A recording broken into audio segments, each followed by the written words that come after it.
Ele era médico, surfista e sonhava ser padre. Ele juntava essas três coisas, né? A fé, o surf e a medicina. Guido Scheffer estava no último ano do seminário quando morreu surfando numa praia do Rio de Janeiro, em 2009, aos 34 anos. Ele dizia, se Jesus me permitir escolher, eu quero morrer no mar. Desde então, uma legião de fiéis no Brasil e no mundo atribui episódios de cura e milagre ao Guido. Para mim ele já é santo, já era santo. Uma fé que originou um processo de canonização e pode fazer desse surfista o primeiro santo carioca da Igreja Católica. O santo de calça jeans, o santo de short, de prancha, o santo que é atleta. Essa é a história de Guido Scheffer, o anjo surfista. O surf começou na vida dele, vamos dizer, entre os 12 e 14 anos, porque ele procurava surfar todos os dias. Ele gostava do esporte, ele se dedicava, ele acordava cedo para pegar onda, às vezes assim, estava escuro ainda e ele já estava se aprontando. O Guido era muito apaixonado pelo mar e como ele gostava muito de surfar onda grande, ali é que ele sentia mais ainda o poder de Deus.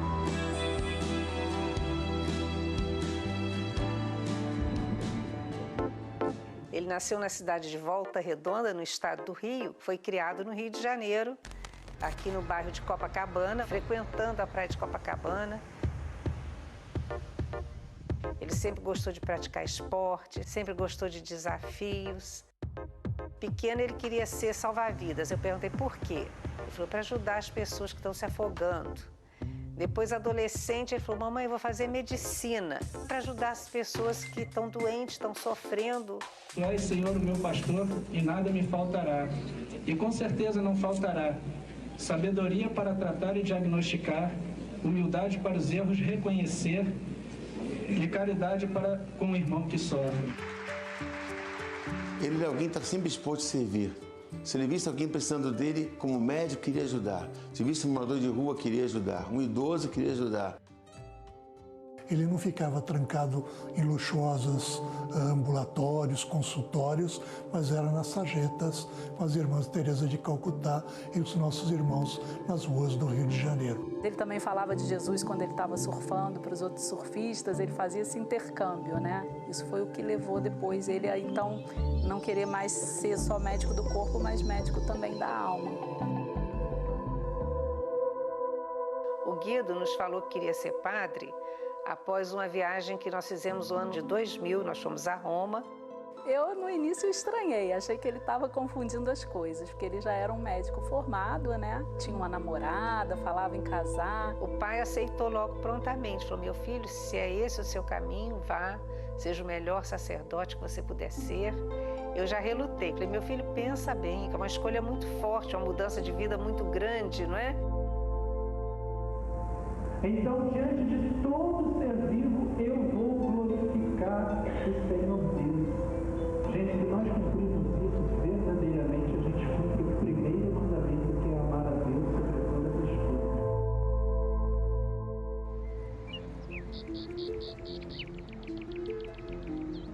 No dia 1º de maio de 2009, era a véspera do meu casamento, eu tinha marcado uma despedida de solteiro com os amigos, que ia ser um surf, e fomos para a Praia do Recreio. Puxa, o Guido tá sem prancha. Eu falei, não, isso não é problema, eu empresto uma prancha aqui para ele. Era muito comum o Guido, antes de surfar, fazer uma oração. Fizemos uma oração, entramos na água. Surfei uma onda, foi quando então remando de volta, eu vi a minha prancha parada e não vi o Guido por perto. Aí remei mais próximo e de repente eu vi ele com só as costas para fora da água. Eu falei, caramba, o Guido tá se afogando. Levantei o rosto dele e comecei a pedir socorro, né, pro salva-vidas. Durante 45 minutos, os salva-vidas tentaram ressuscitá-lo, não foi possível. A única coisa que eu conseguia fazer era rezar. Nosso bem de Jesus, Santa Maria, Mãe de Deus, orai por nós pecadores, agora e na hora de nossa morte. Amém. Foi atestado óbito e ele foi encaminhado para o Instituto Médico Legal, que ao fazer a necrópsia disse que ele levou uma pancada contundente na nuca, perdeu os sentidos e se afogou. A gente crê que essa pancada tenha sido da própria prancha dele.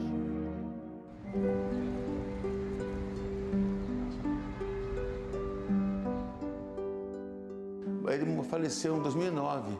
14 anos depois, ele continua sendo um sinal de bênção. Pessoas que moram aqui no Rio, que moram ao longo do Brasil, da América Latina, da Rússia, do Japão, da Austrália. Testemunhos chegam no mundo inteiro de pessoas que leram a vida dele e são tocadas. Eu tive uma grande graça alcançada por intermédio do Guido em 2014. A cura do meu filho Bernardo Amorim. Ele começou a se sentir mal de noite, imediatamente vamos interná-lo, porque ele está com Guillain-Barré. É uma doença que começa nos nervos, né? E vai atacando, ele gritava de dor e não podia mexer mais nada e foi paralisando completamente. Porque apesar dele já estar medicado, as dores não passavam. O quadro dele ficou mais grave porque ele pegou tuberculose de um paciente no hospital público. Começamos a orar para o Guido. Ele estava em CTI. Ele só voltaria a andar em 6 meses. Acontece que Bernardo ficou 40 dias e saiu andando. Foi um milagre muito grande, sem dores. Isso aqui impressiona. Eram 2 doenças graves que poderiam deixar sequelas e ele conseguiu ficar bom num tempo mínimo, né? Meu marido teve uma hemorragia muito forte. Ele estava com uma diverticulite. Os médicos estavam muito preocupados, queriam fazer uma cirurgia. E aí a gente começou a rezar, pedindo intercessão do Guido que curasse, que essa hemorragia fosse estancada. A madrugada toda rezando o terço. Eram 5h30 da manhã, meu filho liga e fala: olha, mãe, ele não vai ser operado. A hemorragia dele foi estancada. Aí eu vi que tinha conseguido. Ficou bom. No dia seguinte, a médica falou: nossa, eu pensei que eu ia perder esse paciente. Primeiro santo que eu peço é ele. Eu imagino ele do lado de Nossa Senhora puxando o manto dela assim, ó, faz um pedido da Valéria para você. Para mim ele é santo, não tenho dúvida nenhuma disso. Em maio desse ano, o Vaticano reconheceu as virtudes heróicas de Guido Schaeffer e o tornou venerável. Para ser reconhecido como santo, Guido ainda precisa passar pelos processos de beatificação e canonização. As 2 últimas etapas exigem a comprovação de um milagre. Nós esperamos agora um milagre para que depois de proclamado servo venerável, a Santa Sé possa mostrar que Deus assina o processo. O milagre é a assinatura de Deus.